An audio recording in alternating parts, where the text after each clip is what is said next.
भूल हमें मत जाना, भूल हमें मत जाना। प्रभु जी भूल हमें मत जाना।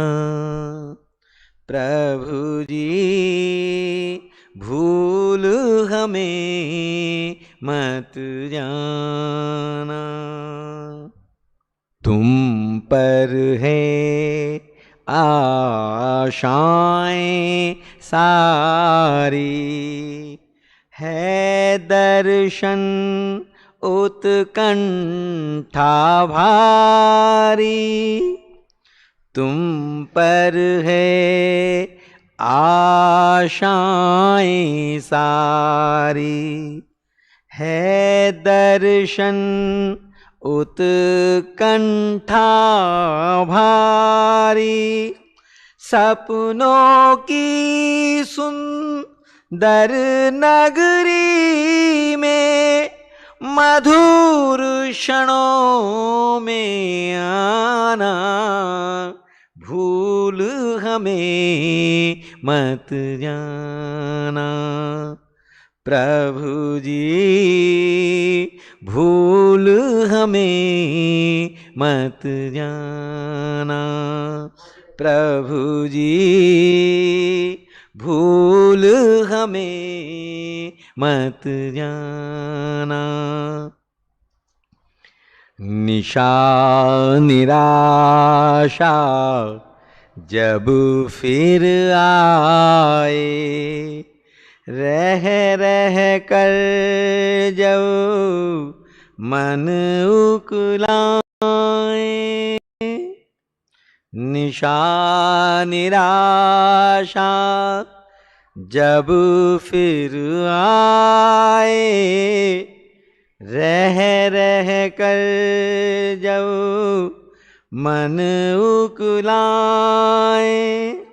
नीरज रजनी के तमु में तब चुप के चमक दिखाना।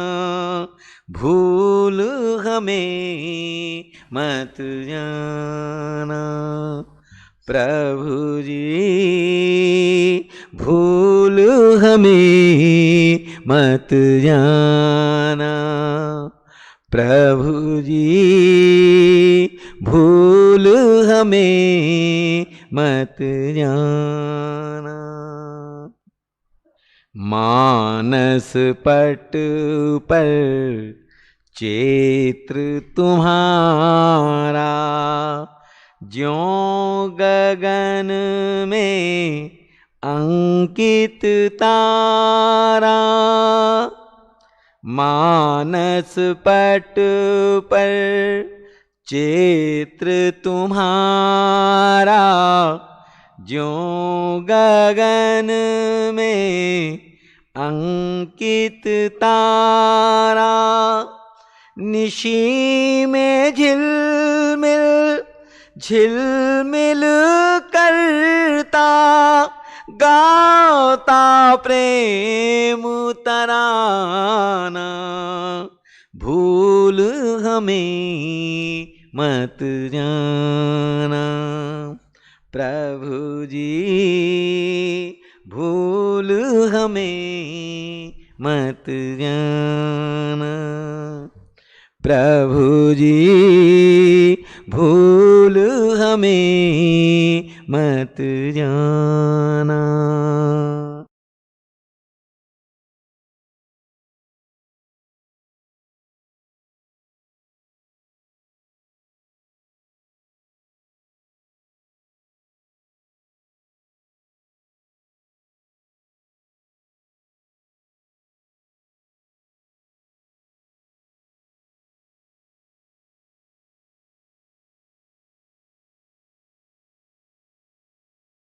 याद अकेले में तेरी आती है, रो लेता हूँ मैं याद अकेले में तेरी आती है, रो लेता हूँ मैं। आंसुओं से अपने मुंह अपना ही धो लेता हूँ मैं। याद अकेले में तेरी आती है, रो लेता हूँ मैं। याद अकेले में तेरी आती है, रो लेता हूँ मैं। पहुँच जा आंचल से अपने, आके तू आंसू मेरे पहुँच जा आंचल से अपने, आके तू आंसू मेरे हिलकियाँ हिलकियाँ बंधती है तेरा नाम जो लेता हूँ मैं। हिलकियाँ बंधती है तेरा नाम जो लेता हूँ मैं। आंसुओं से अपने मुंह अपना ही धो लेता हूँ मैं। याद अकेले में तेरी आती है, रो लेता हूँ मैं। याद अकेले में तेरी आती है, रो लेता हूँ मैं। काश सीने पर तेरे पड़ते ये आंसू प्रेम के। काश सीने पर तेरे पड़ते ये आंसू प्रेम के। अपने दामन पर मैं इनको थाम तू लेता हूँ मैं। अपने दामन पर मैं इनको थाम तू लेता हूँ मैं।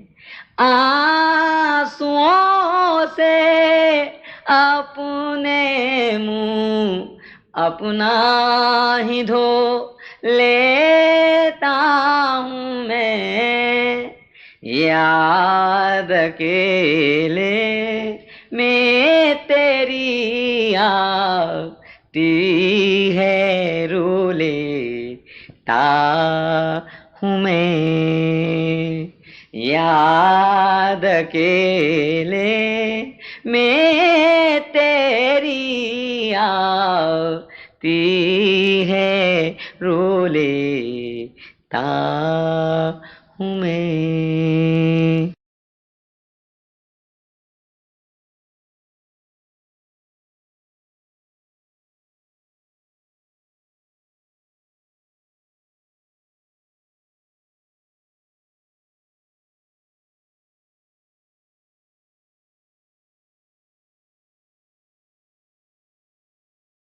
तेरे दरबार में भगवन बड़ी आशा से आया हूँ। तेरे दरबार में भगवन बड़ी आशा से आया हूँ। ये बिनती जो हमारी है सुनाने तुमको आया हूँ। तेरे दरबार में भगवन बड़ी आशा से आया हूँ। ये बिनती जो हमारी है सुनाने तुमको आया हूँ। न सेवा है न साधन है न शक्ति है न भक्ति है। न सेवा है न साधन है न शक्ति है न भक्ति है। ये रोना अपना ले कर मैं सुनाने तुमको आया हूँ। ये रोना अपना ले कर मैं सुनाने तुमको आया हूँ। तेरे दरबार में भगवन बड़ी आशा से आया हूँ। ये बिनती जो हमारी है सुनाने तुमको आया हूँ। कहीं तंदुल कहीं परबेर झूठे थे मगर भगवन। कहीं तंदुल कहीं परबेर झूठे थे मगर भगवन। यहाँ तो आंसुओं का जल चढ़ाने तुमको आया हूँ। यहाँ तो आंसुओं का जल चढ़ाने तुमको आया हूँ। तेरे दरबार में भगवन बड़ी आशा से आया हूँ। ये बिनती जो हमारी है सुनाने तुमको आया हूँ।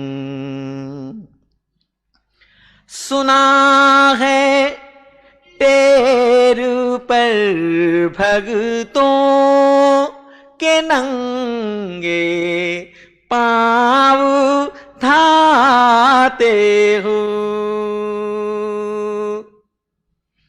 सुना है टेर पर भगतों के नंगे पाँव धाते हो, यहाँ तो स्नेह ले करूँ मैं रिझाने तुमको आया हूँ।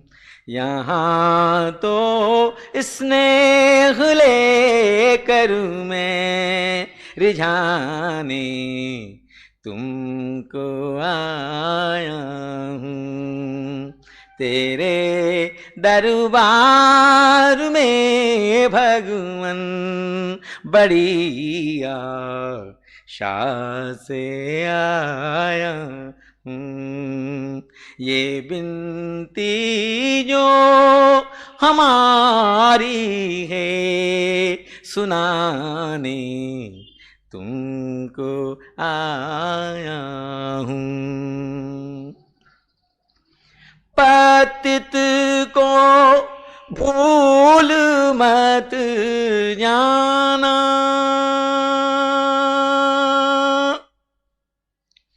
पतित को भूल मत जाना कि तुम पतितों के पावन हो। पतित को भूल मत जाना कि तुम पतितों के पावन हो। बिरद की याद में भगवन दिलाने तुमको आया हूँ। बिरद की याद में भगवन दिलाने तुमको आया हूँ। तेरे दरबार में भगवन बड़ी आशा से आया हूँ। ये बिनती जो हमारी है सुनाने तुमको आया हूँ। तेरे दरबार में भगवन बड़ी आशा से आया हूँ। ये बिनती जो हमारी है सुनाने तुमको आया हूँ।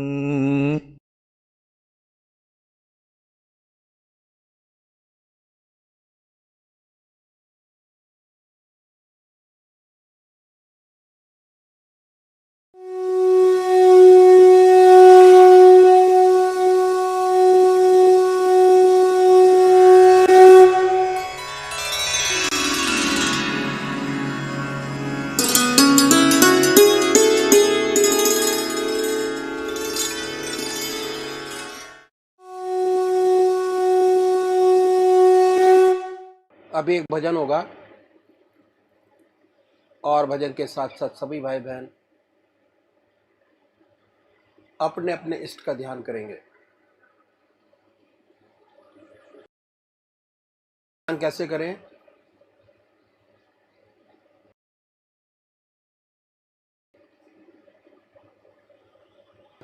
सत्संग की तरीकत मैं आपके सामने रखता हूं।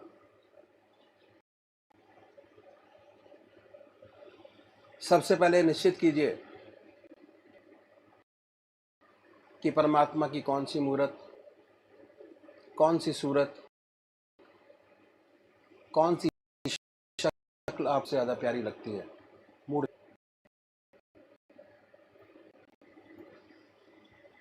किसी से पूछने की जरूरत नहीं, से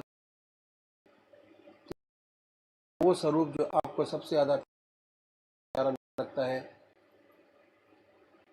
उसको चुनें।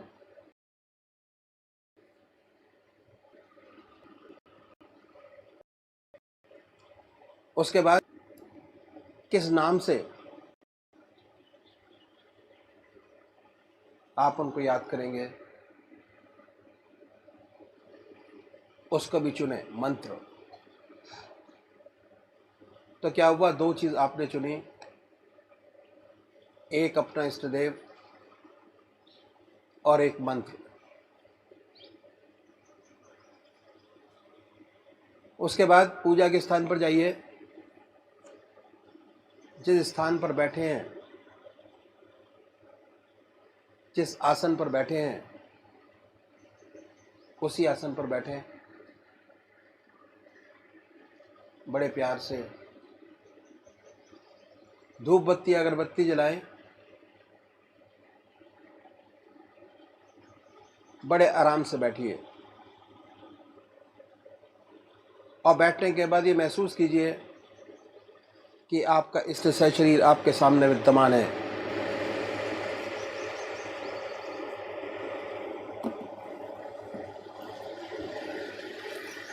सशरीर भावना से अपने इष्ट को अपने सामने बनाए। बड़ी बड़ी आंखें हैं, गोल चेहरा है, जटाएं हैं, सर्पों की माला है। ख्याल से बाय थॉट उसमें इतने लीन हो जाए कि जब तक आप ध्यान करते हैं तब तक और कोई विचार और ख्याल ना आए, पर आएगा। उन विचारों को हटाएं, फिर अपने इष्ट देव की मूर्त अपने सामने बनाएं, फिर हटाइए, अपने इष्ट देव की मूर्त अपने सामने बनाएं। जो मंत्र आपका है उसको उच्चारित होते सुनिए कि हमारे हृदय से हमारे इष्ट का नाम निकल रहा है और हम सुन रहे हैं। और जब तक ऐसा ना हो, बड़े प्यार से अपने इष्ट का नाम विद जिह्वा से ले सकते हैं। इतना फोर्स उस नाम में होना चाहिए कि ना कोई दूसरा विचार रहे, ना ख्याल। उसमें तल्लीन हो जाए, उसी की याद हो, उसी का ख्याल हो। समर्पित भाव से बड़े प्यार से अपने इष्ट के नाम को ले। आधा घंटा सुबह और आधा घंटा सायंकाल, ये 2 समय निश्चित कीजिए और आधे घंटे में 20 से 25 मिनट ध्यान को दीजिए। दूसरे वो भाई हैं जो निराकार भगवान के उपासक हैं, ओम अल्लाह वाहिगुरु क्राइस्ट गॉड, वो क्या करें, वो कैसे ध्यान करें। बड़े आराम से बैठिए, बड़े प्यार से। उसके बाद ये महसूस करें कि हमारे हर दिल की धड़कन पर जो नाम आपने चुना है वो निकल रहा है। हृदय ओम ओम कह रहा है और पूरे शरीर में वाइब्रेट करता है। उसके वाइब्रेशंस को महसूस कीजिए और आनंदित होइए। बड़े प्यार से इस काम को करना है।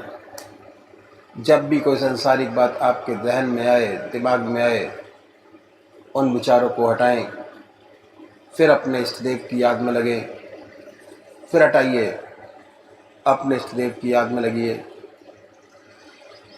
अगर आज ध्यान करते हुए आपके 100 विचार 1 मिनट के अंदर आते हैं तो निश्चित समझिए, अगर ये अभ्यास आप बराबर करते चले जाएंगे तो एक दिन ऐसा आएगा कि कोई विचार आपके आगे नहीं होगा।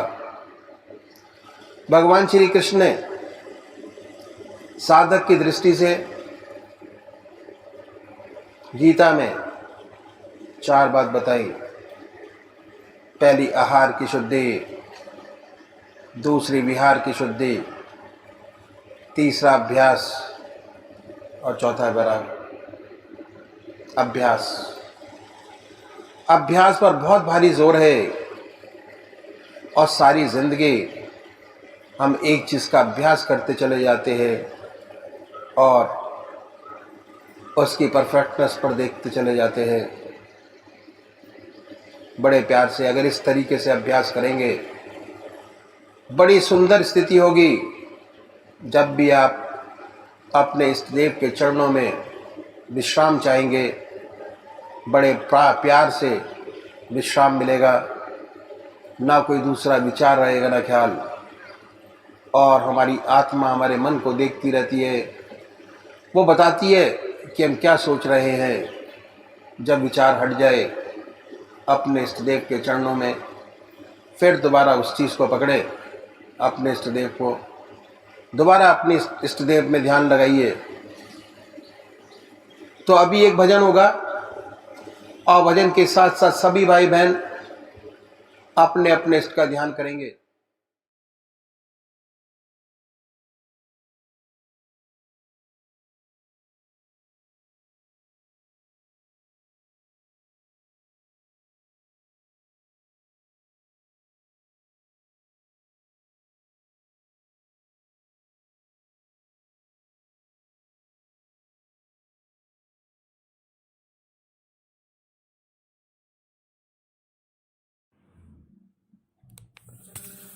ओम।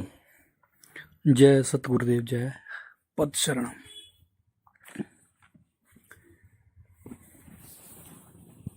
अब मेरी निगाहों में,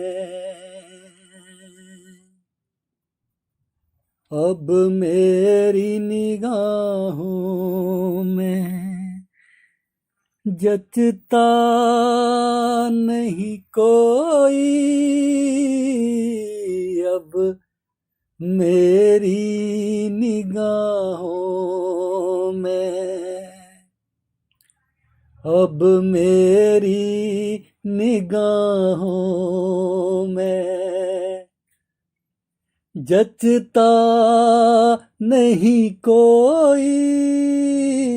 अब मेरी निगाहों में जचता नहीं कोई। अब मेरी निगाहों में जचता नहीं कोई। जैसे मेरे सरकार हैं,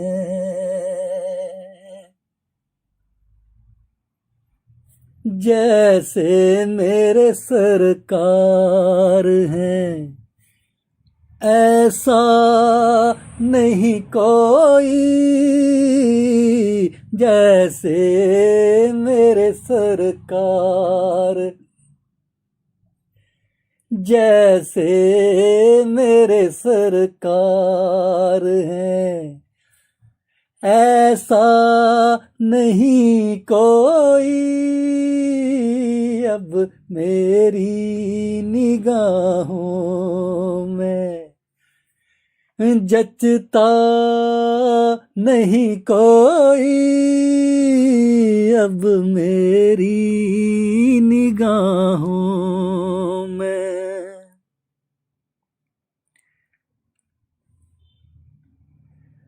तुम सा हंसी आँख ने देखा नहीं कोई।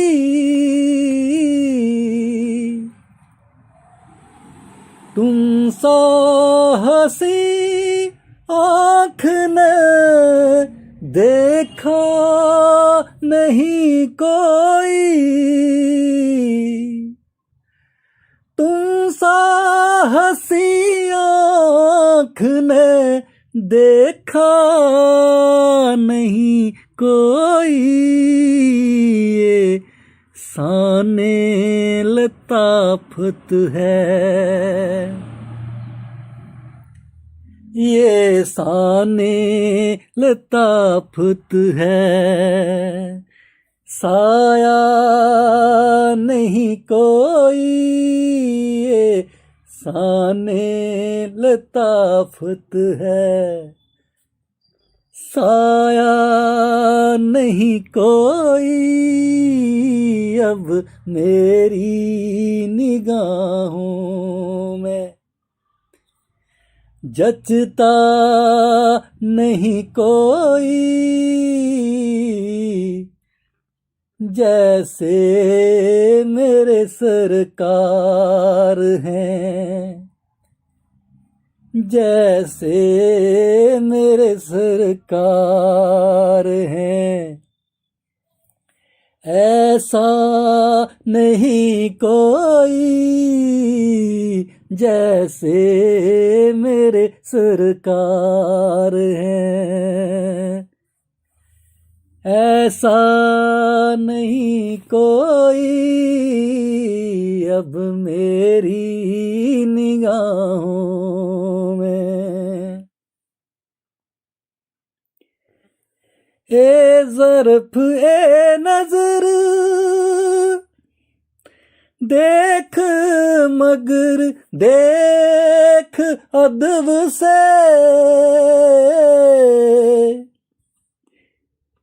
ए ज़र्फ़ ए नज़र देख देख मगर अदब से,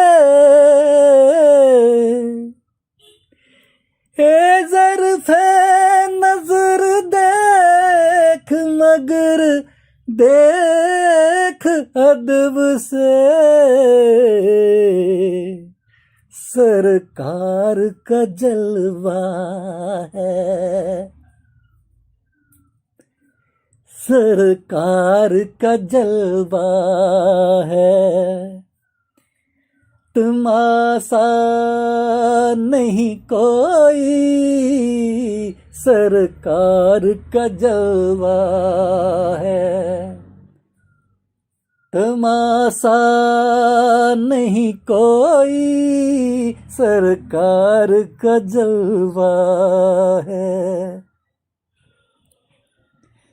सरकार का जलवा है, तमाशा नहीं कोई जैसे मेरे सरकार हैं, जैसे मेरे सरकार हैं, ऐसा नहीं कोई जैसे मेरे सरकार है, ऐसा नहीं कोई अब मेरी निगाहों में, जचता नहीं कोई अब मेरी निगाहों में, जचता नहीं कोई अब मेरी निगाहों में। सरकार की रहमत ने हमें खूब नवाजा,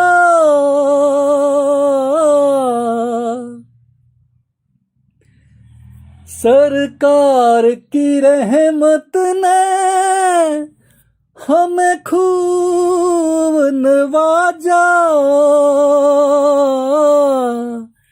सरकार की रहमत ने हमें खूब नवाजा,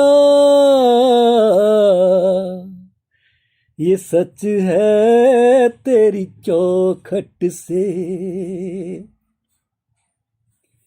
ये सच है तेरी चौखट से, हटता नहीं कोई, ये सच है तेरी चौखट से, हटता नहीं कोई जैसे मेरे सरकार हैं।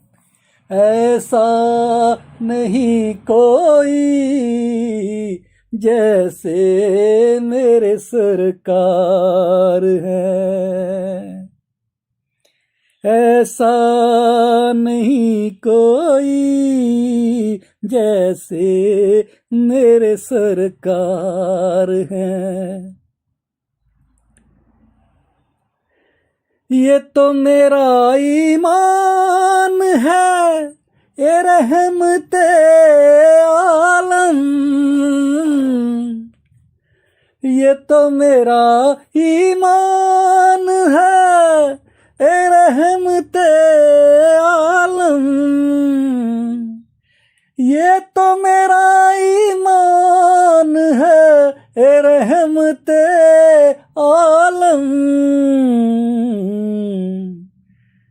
फरियाद तेरे सिवा, फरियाद तेरे सिवा सुनता नहीं कोई। फरियाद तेरे सिवा सुनता नहीं कोई। फरियाद तेरे सिवा सुनता नहीं कोई जैसे मेरे सरकार है। जैसे मेरे सरकार हैं ऐसा नहीं कोई जैसे मेरे सरकार हैं। ऐसा नहीं कोई अब मेरी निगाहों में जचता नहीं कोई। अब मेरी निगाहों में जैसे मेरे सरकार है ऐसा नहीं कोई। जैसे मेरे सरकार है ऐसा नहीं कोई। जैसे मेरे सरकार है जैसे मेरे सरकार हैं ऐसा नहीं कोई। जैसे मेरे सरकार हैं ऐसा नहीं कोई। जैसे मेरे सरकार है जैसे मेरे सरकार हैं।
ओम जय सतगुरुदेव, जय पशरणम। श्री ब्रजमोहन वचनामृत। अन्ना जी की जीवन मुक्ति, स्थान बुलंदशहर, जुलाई 1949। करही जोग जोगी जेहि लागी, कोह मोह ममता मद त्यागी। व्यापक ब्रह्म अलख अविनाशी, चिदानंद निर्गुण गुण राशि। प्रातः काल का सुहावना समय है। यह दास पूजने पापा जी के साथ घूमने के लिए निकला। हम लोग विक्टोरिया टावर पहुंचे तो घड़ी ने 5:30 बजाए। प्रातःकाल की मंद मंद सुगंधित वायु बह रही है। प्राची की लालिमा फीकी पड़ चुकी है। पूर्व दिशा में सूर्यदेव मुस्कुरा रहे हैं। पेड़ों पर चिड़ियां चहचहा रही हैं। बगीचे में चमेली, मूंगरा और गुलाब के फूलों की महक ने एक अनोखा ही समा बना दिया है। पापा जी इस रमणीक स्थान पर पहुंचकर और खाली बेंच देखकर बोले कि यहाँ थोड़ी देर विश्राम कर लिया जाए। हम लोग बेंच पर बैठ गए। बैठते ही वातावरण के माधुर्य से हमारा हृदय गदगद हो उठा। चिड़ियों की चहचहाहट ने हृदय की कूक को कई गुना बढ़ा दिया। ऐसा मालूम होता था चिड़ियां उस समय पिता परमात्मा की याद में मग्न हैं और हम लोगों के हृदय में उस मालिक की गहरी याद बैठ गई है।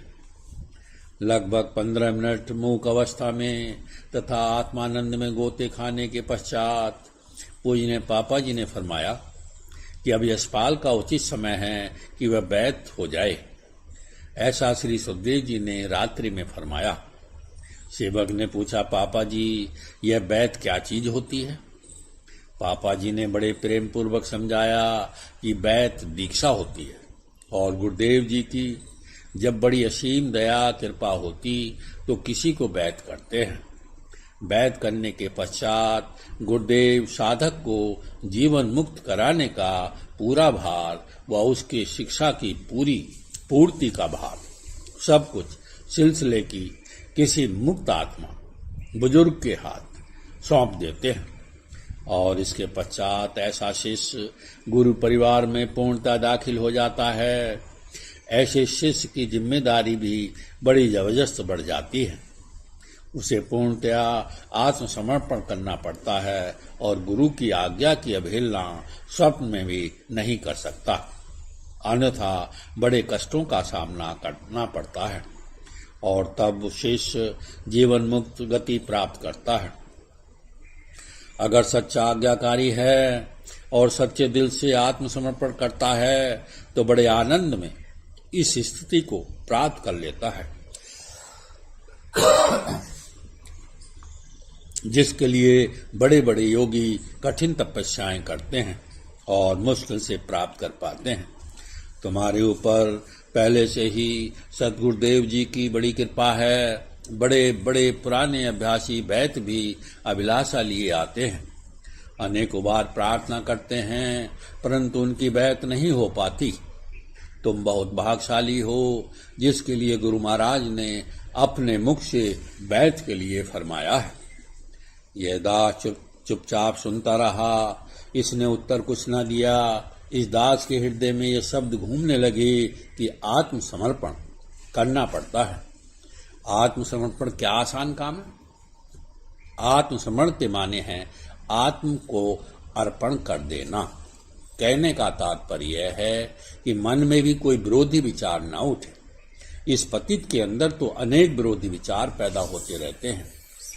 इस दास ने पापा जी से पूछा, आत्मसमर्पण तो बड़ा मुश्किल है, कैसे होता है? पापा जी मुस्कुराए और कहने लगे, जब तुम्हारी बैत हो तो गुरु महाराज को लिख कर दे देना, तन मन और आत्मा आपके अर्पण करता हूं, बस फिर कोई विकार ना रहेगा।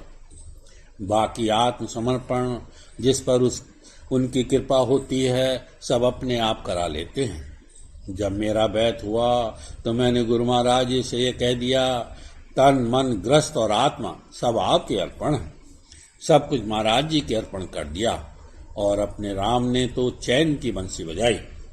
इसके बाद पापा जी ने फरमाया, मालूम है कि इस सेवक का बैत कैसे हुआ? अन्ना जी, पापा जी की धर्मपत्नी, अध्यात्म में काफी तरक्की कर गई थी। उन पर परम संत महात्मा रघुबर दयाल जी तथा श्री सुखदेव जी की बड़ी कृपा थी और मैं बड़ा खिलाड़ी था। मन आया पूजा में बैठा, नहीं आया नहीं बैठा। एक रोज मैं कानपुर चाचा जी परम संत महात्मा रघुबर दयाल जी के पास गया।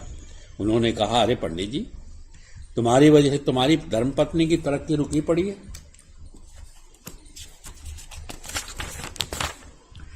अब वह समय आ गया कि तुम कुछ करो, धरो। पापा जी ने उत्तर दिया, सुनो चचा, पापा को करना धरना कुछ नहीं, करना धरना आपको है या बड़े भैया को है। जो मर्जी हो आप करो या करवा लो। अन्ना जी की तरक्की रुकी पड़ी है तो इसका दोष मेरे ऊपर कुछ नहीं, जो कुछ करवाना हो आप करवा लो। चचा जी ने मुस्कुरा कर उत्तर दिया, पंडित जी तुम बहुत टेढ़े हो, अपने आप कुछ भी नहीं करना चाहते। लाओ तुम्हें एक तरकीब बताता हूं, तुम्हारा दोनों का कल्याण हो जाएगा।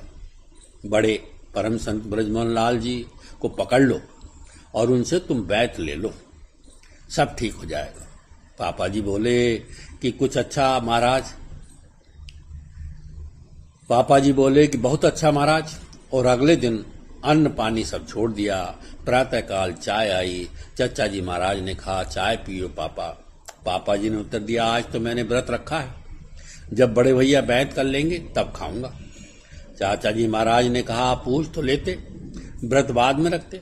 पापा जी ने उत्तर दिया, आपकी आज्ञा हो चुकी है, अब आप जाने और बड़े भैया जाने। चाचा जी महाराज बोले, अरे भाई, बड़े से कह दो कि तुमने व्रत रखा हुआ है। पापा जी ने उत्तर दिया कि वह अब आप जाने, चाहे आप बैत करो या बड़े बैत करें, पापा को बैत होना है जिससे अन्ना जी का रास्ता खुल जाए। चचा जी महाराज चुप हो गए। पापा जी ने दिन भर निर्जल व्रत रखा। सायंकाल को जब बड़े भैया श्री सुखदेव जी दफ्तर से वापिस आए, भोजन वगैरह कर चुके, तब चचा जी महाराज ने फरमाया, बड़े, यह पापा सुबह से निर्जल व्रत रखे हैं। बड़े भैया जी, पापा जी को क्या हो गया जो भोजन नहीं किया? चाचा जी बैत होना चाहते हैं इसलिए व्रत रखा है, आप पापा को बैत कर दें। बड़े भैया जी, आपके सामने भला मैं बैत कैसे करूं, आप ही इनको बैत क्यों नहीं कर देते? चाचा जी महाराज, नहीं भाई, इनका बैत तो तुम्हें ही करना है। लगभग रात्रि के 9 बजे मुझे बुलावा आया। मैंने बैत के बाद अन्ना जी सत्यव्रत सबको खड़ा कर दिया और महाराज जी को कह दिया, यह परिवार सब आपका है, इस दुनिया में मेरा कुछ नहीं है। हमारी बैत तो इस प्रकार हुई। दास ने पूछा, अन्ना जी की तरक्की आपकी वजह से कैसे रुक गई? पापा जी ने उत्तर दिया कि हिंदुओं में शादी शारीरिक संबंध नहीं होता, बल्कि आत्मिक संबंध होता है। अध्यात्म में सच्ची तरक्की तभी होती है जब दोनों ही रास्ते में आगे बढ़ें। दास ने पूछा कि बैत के बाद अन्ना जी की तरक्की खुल गई? पापा जी ने उत्तर दिया, अरे भैया, अन्ना जी ने बड़ी तरक्की की। उनको सदगुरु जी महाराज ने सत्संग कराने की आज्ञा दी और वह लखनऊ में त्रिपाठी जी के रहते हुए अलग सत्संग कराया करती थी। इसके बाद आपने फरमाया कि वह बड़ी भक्त थीं और सदगुरुदेव जी पर उनकी बड़ी श्रद्धा थी। वह तो सदगुरु जी महाराज से कहा करती थी कि जब मेरा शरीर छूटे तो मेरे शरीर का अंतिम संस्कार आप करें। गुरु महाराज जी कहते कि अन्ना जी यह कैसे हो सकता है, वह तो पापा जी करेंगे, यह तो हिंदू धर्म के अनुसार नामुमकिन है। पर अन्ना जी की जिद थी, वह हमेशा यही कहती थी, मेरा संस्कार आपको करना पड़ेगा। गुरु महाराज जी हार कर चुप हो जाते, क्या कहते? अन्ना जी 24 घंटे बराबर भगवान की याद में डूबी रहती थीं और उनका चेहरा हमेशा तमतमाता रहता था। जब वह बहुत सख्त बीमार हुई तो अक्सर उन्हें अकेला छोड़कर मुझे अस्पताल जाना पड़ता था। एक रोज ऐसा ही हुआ। जब वापिस आया तब उन्हें लगभग भस्म हुआ ही पाया। बड़ा दुख हुआ कि यह क्या हुआ कि ऐसी भक्त और क्या मौत पाई, कैसे जल गईं। कमरे का और सारा सामान ठीक था। अन्ना जी अपनी खाट में भस्म थी। बड़ा हैरान था। इतने में क्या देखता हूँ कि खट सतगुरु जी महाराज पधारे। बोले, पापा क्यों परेशान हो? इन्होंने बहुत ऊंची गति पाई है। इनकी अभिलाषा थी कि इनका संस्कार मैं करूं। वह कैसे हो पाता? आप चिंता मत करें। इनके प्राण निकल जाने के पश्चात इनके लिहाफ गद्दों में आग लगी। यह जलकर नहीं मरी है। उसके बाद इनका शरीर भस्म हो गया है। अब उठो और इनके सारे संस्कार करो। सब संस्कार करने के पश्चात जब हम सब लौटे, एकांत में उसी कमरे में इस सेवक ने 2 आसन बिछाए, एक अपने लिए, एक अन्ना जी के लिए।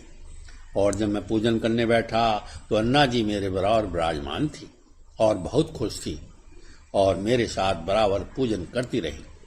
मुझे पूर्ण विश्वास हो गया कि उनके प्राण निकलने के बाद उनके कपड़ों में अग्नि का प्रवेश हुआ।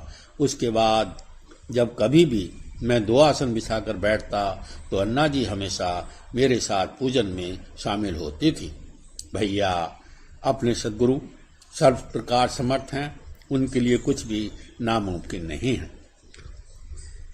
पापा जी ने अपनी यह कथा बड़े प्रेम भरे हृदय से सुनाई और बीच बीच में उनकी आंखों से प्रेम में जल टपक जाता था। पापा जी ने फरमाया, आज तो दिन भर व्रत रखो और मैं गुरुदेव जी से प्रार्थना करूंगा, वह आपको बैत कर देंगे। दास ने पूछा, बैत में क्या करना होता है? किसी विशेष वस्तु का प्रबंध तो नहीं करना होता? आपने उत्तर दिया, गुरु महाराज जी के लिए अगर संभव हो तो कोई वस्त्र और कुछ दक्षिणा जो आप देना चाहें दे सकते हैं। यही एक ऐसा अवसर है जब आप उन्हें कुछ दे सकते हैं।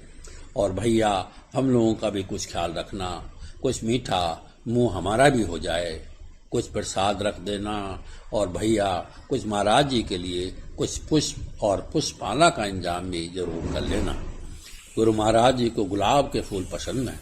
अगर संभव हो सके तो 2-4 गुलाब के पुष्प मंगा लेना, क्योंकि धूप चढ़ चुकी थी और समय अधिक हो गया था। हम लोग घर वापस लौट आए। परमात्मा तू ही है।